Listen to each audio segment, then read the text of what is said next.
Good morning, Store Nation. So today I'm going to answer some questions that I have been asked many, many times. I'm going to do it on my newsletter as well. And the newsletter, by the way, mrselfstorage.com. Go and sign up there. We do a daily newsletter 5 days a week. So I get questioned about my story. How did I get into storage and how did I afford to get into storage? How did I start my first site? So what I'm going to do is tell you a little bit of a backstory of me and how I found storage or storage found me. So it starts with me setting up, I've set up loads of businesses. My first proper business, I had a bookmakers. Yes, a bookmakers, an actual bookies where people used to go in and have a bet. And before you ask, why did I go in that? Because that was the only thing I was good at. I was rubbish at school. I worked at McDonald's for a year, got no stars. I failed everything I did, literally. And I used to twag school and go to bookmaker and go to the races. And I got friendly with a bookmaker, and he used to write me notes saying I was a dentist and stuff when I wasn't. And I used to go and help him. I used to be one of the guys at the back of the actuals, taking down the bets, writing them down. And now it's all computerized, but it was really, really good, really, really enjoyable. And it was something that I was good at. The only thing I was good at school was mathematics. I understood the mathematics behind the odds, and I was good. I could win money. I could gamble. I understood punters. I understood what they want because ultimately I was a punter.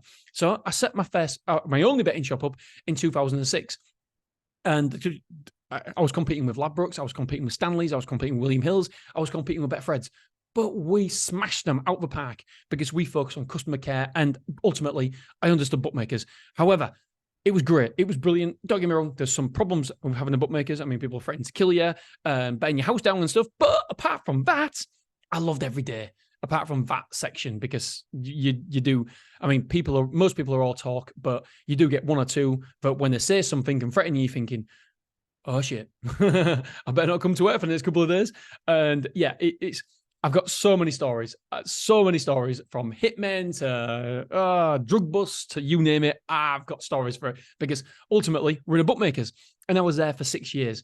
Brilliant, brilliant memories, and everybody was amazing. Loved it, absolutely fantastic. Had a great time during my life there. But like everything, technology changes and disrupts things, and that is no different to bookmakers. I could tell that most people were betting on the mobile phones. More and more people started to bet on the apps and mobile phones. One instance is that every single year, my football team on a Sunday, we used to pick a pub to go to after the match to have a few drinks and have a bet. But the pub had to be near a betting shop. And then one year it changed because people used to bet on the mobile phone. So we could literally go for a bet and a drink anywhere. We didn't need to be near a bookmakers. And I thought, oh, shoot, this is it. This is going more mainstream now. It's not going to be long before everybody's betting on the mobile phones and bookmakers become obsolete. So that is probably the single best decision that I've ever made. Well, not one of the best decisions I've ever made. And I then put my betting shop up for sale. And I got Corals, and they came across, and for whatever reason, they was wrongly focused on bricks and mortar when they should have been focused on digital, on the internet, on an online presence. They've fallen so far behind, and they're still paying for it a decade on. Stupid, stupid, stupid decision from Corals. This is why you've always got to be looking what's next. What can put you out of business? Corals didn't do that. And that's why Corals went from being top of a tree to nowhere bloody near top of a tree. They lost so much market share and so much momentum for this new era. And I can't believe a massive company like Corals didn't do it. Focused on the wrong thing. Didn't look at technology, didn't look at disruption, didn't look at how they could go out of business. And don't get me wrong, they're not out of business, but they're not doing particularly well. And they was focused on the wrong thing. So that's a timely reminder for us to make sure that we're focusing on the right thing. But not only that, make sure we're aware of all the technology, make sure we're aware of the disruptions to our industry, because no matter what industry you're in, you will get disrupted at some point. Self-storage, how can it get disrupted? I was listening to an interview a couple of years ago, and somebody said self-storage can't get disrupted until we can open a portal and go into another realm, go into a different parallel universe, and then store our stuff there. And I was like, huh. And he was joking, but who knows? 100 years time, I don't think it's going to affect me ever, but could that be a thing? I don't know. But we're talking woo, woo, woo, woo, and we're talking a century down the line.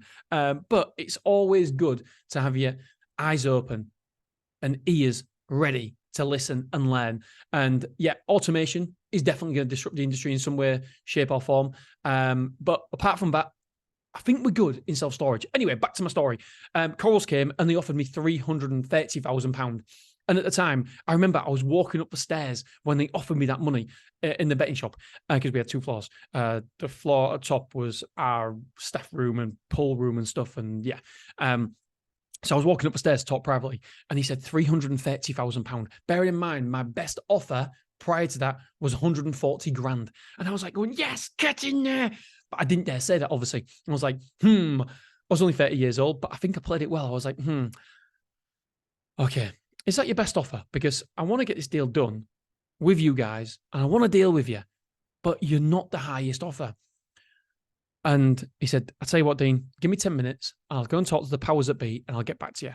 Sure as damn it, 10, 15 minutes later, he rang me back and said, Dean, we can't do much more. The maximum we can go to is 345. And I was like, 345, get it. I've got another 15 grand from him. And I was like, right, okay. Can I ring you back? I need to think about it. I'll ring you back within half an hour or something. He said, yeah, gosh, you can, Dean. So half an hour. I thought, I'm not ringing back in half an hour. I think it was about an hour. I rang him back and I said, listen, I own the freehold. You guys are not interested in the freehold. You guys are a very, very secure tenant. You're more secure than the other people. They are offering more, but you're a more secure tenant. So I've got to think long term. And they wanted like a 20-year lease with me. I was like, 20-year lease with Coral. This means the property value shot up. Get in there. And so I was like, right, okay, yes, let's do it. Let's do it. And I was in my head, I was like jumping around doing cartwheels and everything. But I wanted them to know also that I had an extra, more powerful, I had an offer, higher offer. That's what I wanted them to know, because I didn't want them to, that the money's not in my bank. So I don't want to start that. I don't want them to start second guessing, thinking, well, we can have it, but do we want it? It's like when you've been chasing the girl and you get the girl, you're thinking, well, do I want the girl? And by the way, this is many, many years ago. I'm married now. And so, yeah, we had to play the game. We had to play the tango. Anyway, so I sold it for 345,000. I earned 144,000 pound in loans. I've wrote it all down here, so I know exactly how much. So I netted 201,000 pound. I had 200 grand in my bank account. I mean, who has that? Who has 200 grand in the bank account? It was nuts. And so I didn't know what to do with it. We was going on my honeymoon in a few months' time to America. And I thought, you know what, I'm going to take 6 months off. I'm going to take 6 months off, figure out what I want to do. And I thought, in the meantime, I'm going to become a professional gambler. What a bad decision. Don't get me wrong. Can I make money on horses? Yes. Could I before? I can't now. But could I have made money on horses, betting, etc.? Yes, no problem. However, when you start winning, the bookmakers close your accounts. So all my accounts got closed. My wife, I opened accounts in her name, my sister's names, my friends' names, my mum and dad's names, and the accounts got closed. And why? You called a napper. Long story short, if you're consistently taking odds that someone offer, the best odds around. So you've got a marketplace, and every morning the odds come out. You've got maybe 20 different bookmakers. And if you're constantly only betting with that firm, when are the best odds, they're going to say, hang about, let's look at this profile of this customer. They've got incredible, powerful algorithms that say, we're not going to make money off this customer long term. And so they just shut your account down. So can you make money professional gambling? Yes. Short term. Because you just get your accounts closed. So I thought, fucking hell, I can't do that either. So I had no idea what to do. Anyway, packed my bags, went to America. Me and my wife was traveling about America for the honeymoon for 3 weeks and then going to Hawaii. It was going to be awesome. I got there. I went to get my car and they said, where's your driving license? I was like, driving license? Checked all my bags. Forgot my driving license, didn't I? Luckily, the wife had her driving license, so she had to drive me around America. She was not happy at all. However, that one mistake changed the trajectory of my life forever, because instead of driving, concentrating, focused on the highway, up and down 7 hours where I was going, it meant that I could play Tiger Woods golf on the iPad, like just literally strolling and just shooting my ball off. I loved it. And I could look around. And I kept on seeing these bloody self-storage facilities. I was like, self-storage. What the bloody hell is self-storage?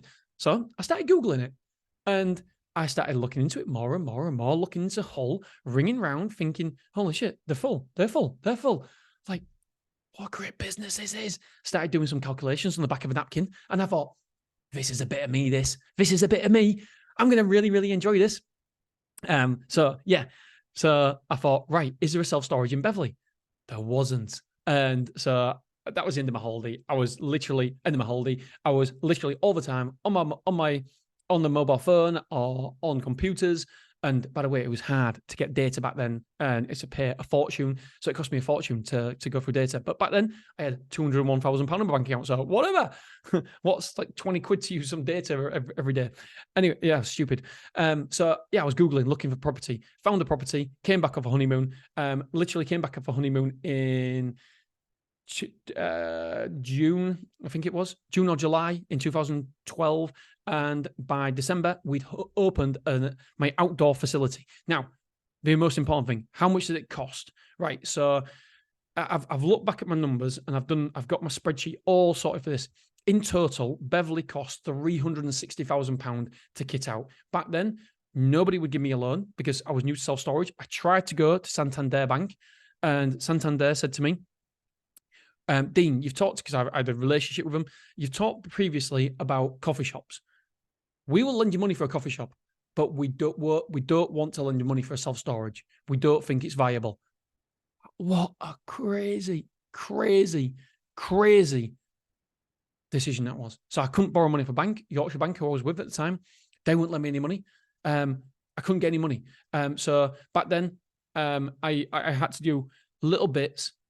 So first of all, I got 60 containers. I got 60 purpose-built units, 60 of them, first of all. So that was all my money gone. And then we had to do incremental improvements. I also borrowed some money. Well, my dad came in with me as well, because my dad's, I think at this moment in time, is 25% shareholder of the company, but he came in like 50-50 at the time. And over the period of time, I've been buying him out. So he put some money in as well. So I used money from a betting shop, and I used money from my dad as well. And then what we did was we started improving, buying more units, containers, as and when we needed them. At the start, Beverley was only literally taking £50,000 a year, and the rent and rates, etc. It was probably netting around about £20,000, which wasn't particularly good. But then the thing that changed my whole life was going to this. Well, two things. Number one, I went to an SSA sales training day, and I thought, what can I might as well. So I went to it, me and the wife, and there was brilliant people there, amazing people, met some really good friends, and they went around the room saying, what percent full are you? What percent full? What percent full? This changed my world.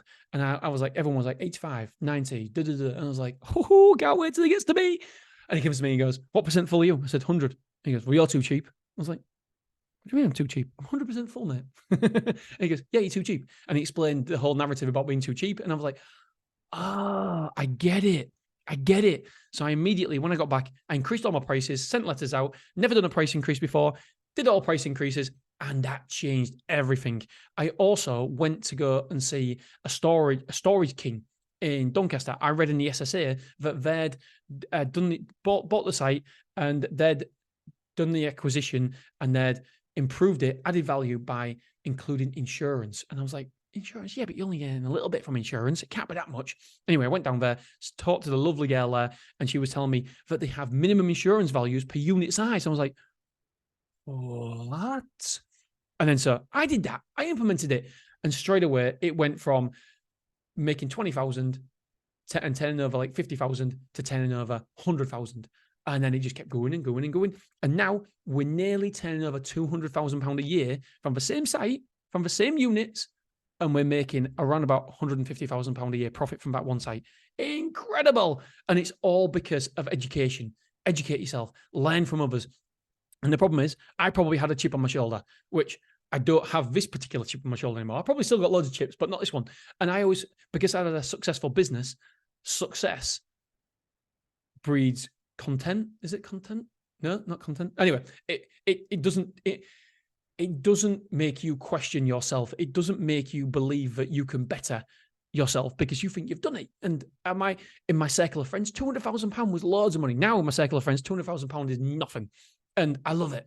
And not circle of friends necessarily, but business acquaintances, masterminds, etc. You meet people and they're on a different trajectory than you, they're on a different level than you, and it inspires you. The problem is back then, I was the richest of my friends, 200 grand in the bank, so, and I had a successful exit. So I thought I was the king. And I thought, I can't learn anything. How ridiculous, how stupid that mindset can keep you back. Always be open-minded and ready to learn. Now, back then I thought I knew everything. Now I know I still know nothing. I know there's people out there, when I speak to them, I'm like, holy shit, you're so far in front of me. How can I get to your level? And the problem is, you can always learn from somebody. You can always learn from the man in the street. You can always learn from a homeless person because they've had a different life experience than you. So you can always learn, be open to learn from anybody. So basically, that's how I got the money from my bookmaker's sale. Very, very, very, very, I wouldn't say fortunate. I was fortunate that I was good at something that I loved as well. I was good at bookmaking. I understood punters. I got on well with punters. Why? Because I'm still a punter now. I'm still a gambler. I love it. And then I got lucky finding self-storage because I forgot my driving license. You've got to be lucky in life, and I am 100% lucky. So that is my story. Hopefully, I've explained it not too boring. I think there's a lot of luck in there, probably more luck than anything else. So anyway, I can see somebody wanting to get in to this podcasting studio. Well, podcasting studio, my office, stroke bar, stroke man cave. Right. So that's it. Yep. I love you. I appreciate you. And I will see you on the next episode. We do an episode every Wednesday and Friday. And when I'm not away, we do Mondays as well. All right. Love you. Appreciate you. Bye.